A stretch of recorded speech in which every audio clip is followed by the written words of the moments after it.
welcome to another small episode of More Photography. So I'm currently out at Lysakerselva, really close to where I'm living. You can still probably hear some construction going on in the background, and there might be people just walking here because there's a path here.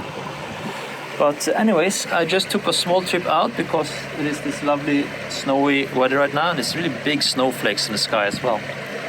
And I know that a dipper is back in my river at Lysakerselva. So I've sat down to my location and I've got a lot of pictures of him here in this area. He doesn't seem to mind me at all, but right now he is kind of fighting over the area against another dipper. So currently he is down here now on one of the rocks down there.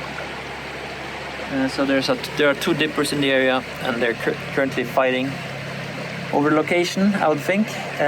But he doesn't seem to mind me because he got really close to me here earlier, just on these tiny rocks here in the river. So I've gotten some really nice pictures, especially pictures with this kind of nice snowflakes in the atmosphere or in the air in the background there. So I think that turns out to be good. And I also got some nice video and slow-mo videos as well. So yeah, I just wanted to make a quick small episode. So I hope you enjoy it, and I'll see you in the next one. Bye bye.